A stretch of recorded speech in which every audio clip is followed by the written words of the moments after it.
Reuben the Rabbit and the Crystal Carrot Patch Part 2. Reuben and Maurice traveled all night and all the next day. Then they traveled the second night and all the second day. Finally, as the sun went down the third day, their rowboat washed up on the shore of a lush island covered with the largest trees Reuben had ever seen. Leaves hung from branches that reached all the way down to the river's edge. The two bunnies jumped out of the boat and made camp on the beach. "Where do we go, Reuben?" asked Maurice.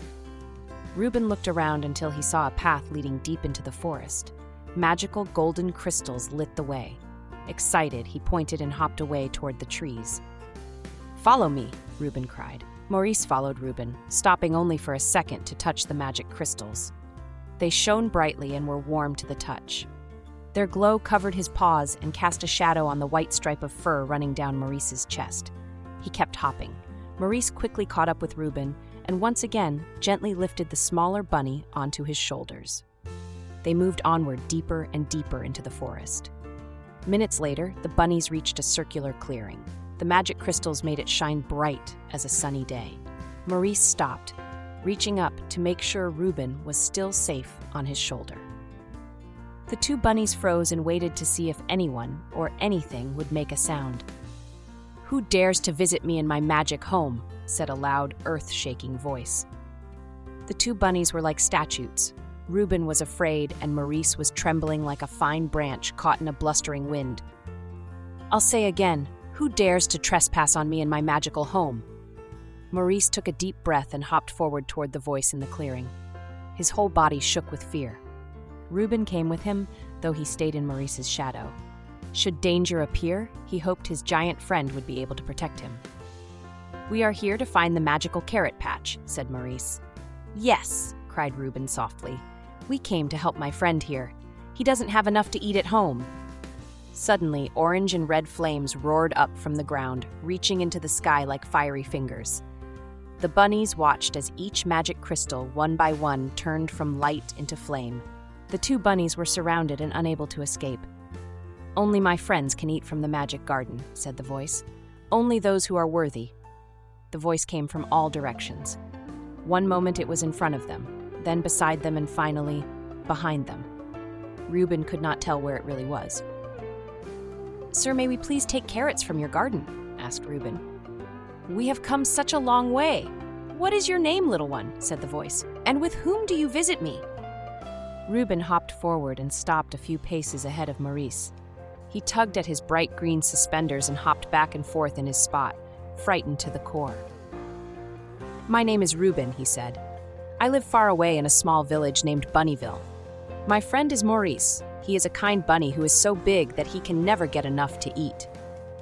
Reuben retreated to Maurice, tugged at his yellow pant leg and ran back to his arm and up to the safety of his shoulder. "What about you, Purple Bunny? Is what your companion says true? Have you nothing to eat?" said the voice. "I have carrots, sir, but not enough," said Maurice. "Look at how big I am. I need 3 times as much as little bunnies like Reuben." Tears came to his deep brown eyes. Now that he was here, he was ashamed of begging for food. "Why is Reuben here?" asked the voice. "He doesn't look hungry." "He's my new friend," said Maurice, "and he's good friend." There was silence. The crystal flames burned, the stars twinkled, the trees continued to rustle in the wind. Finally the voice spoke again. "Maurice, you seek my help," it said. "But what makes you worthy? What makes you special and deserving of the magical garden?" Maurice said nothing. He could not think of anything. "Sir, he is a kind bunny and never uses his size to hurt people, even though he easily could." Reuben thought hard. "He knows Tai Chi, and yet he never harms anyone. He puts on a show." Maurice looked at Reuben, again ashamed. He was saying such nice things even though Maurice had tried to scare him out of his lunch carrots a few days ago. "Tai Chi, step forward and show me." Maurice took a step and bent his knees. He inhaled through his nose and held it. Then he exhaled. He did this 3 times until he felt focused. "Hiya!" he cried. He kicked into the air. Then he brought his leg down and jumped again, this time bringing up his other leg and spinning. "Hiya, Dida!" Reuben watched. His friend was so good. However, did he learn Tai Chi? Maurice completed another move. This time he planted his ears in the forest soil and kicked upward with both legs. When he finished, He bent his waist in the air and pushed forward. "You are indeed worthy, young bunny," said the voice. A burning crystal appeared in the center of the clearing. In the crystal's shadow, Reuben and Maurice saw a huge carrot patch. It stretched hundreds of feet in both directions. Thousands of carrots, thought Reuben. Enough to feed all of Bunnyville for years. From behind the crystal, a hulking shape appeared. It stood at least twice as high as Maurice and moved toward them. Was this the voice? Moments later, the shape, another giant purple bunny, stood before them. He looked like Maurice and wore a smile brighter than the crystal flames. "Welcome, Reuben and Maurice. Welcome to my carrot patch. I almost never get visitors." Reuben hopped to meet the giant. "Thank you so much," he said. He stuck out his paw for a handshake. The giant took it and gently shook. "You look like Maurice." "Indeed, I do, Reuben," said the giant. "I should. I am his father." Maurice hopped forward next. "But how? Why?" He stumbled over his words. "I thought I was all alone." The giant smiled and looked at his son. "When a person has friends, they are never truly alone. Years ago, I knew you would be different than other bunnies, Maurice. Bigger, maybe meaner. You had to be tested to discover if you're worthy. And indeed, you are. My name is King Patrick, and I welcome you home." Maurice thought for a moment and then spoke. "So, knowing Tai Chi makes me worthy?" he asked. "Knowing how to hurt people is something you value?" "Partly, I suppose," said King Patrick. "Everyone likes strength, but that's not what makes you worthy. Knowing Tai Chi and knowing not to use it makes you special. I knew you might be alone your whole life if you didn't succeed. Other bunnies would fear you, maybe shun you.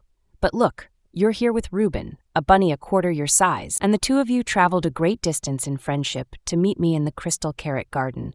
You have truly become a worthy heir to my realm." Reuben looked first to King Patrick and then to his new friend, Prince Maurice. He almost couldn't believe it. This bunny that had tried to take his lunch turned out to be one of the most important people in Bunnyland. "Your Majesty," said Reuben, "can you make sure that Prince Maurice never goes hungry again?" "I'll do much better than that," said King Patrick. "You shall return to Bunnyville with a bag of magic carrot seeds that will grow in only one day. Each day you and all the other bunnies will have all the carrots you want. My son will watch over the land for me until it becomes time for him to return and take his place on my throne." Reuben and Maurice both looked at each other and smiled. Their adventure to the Crystal Carrot Patch had turned amazing in so many ways, but both wanted to go home. The next day, loaded up with all the magic seeds they could carry, Reuben and Prince Maurice set out. Reuben couldn't wait to tell all the other bunnies about all that had happened. His mama was probably really worried about him. The others would wonder what happened to quiet Reuben. And the giant. Would the other bunnies even believe he was a prince? Who knew? But as Maurice paddled upstream up the River Blue, Reuben felt himself falling asleep. He had had enough adventure for now, but tomorrow would be another day.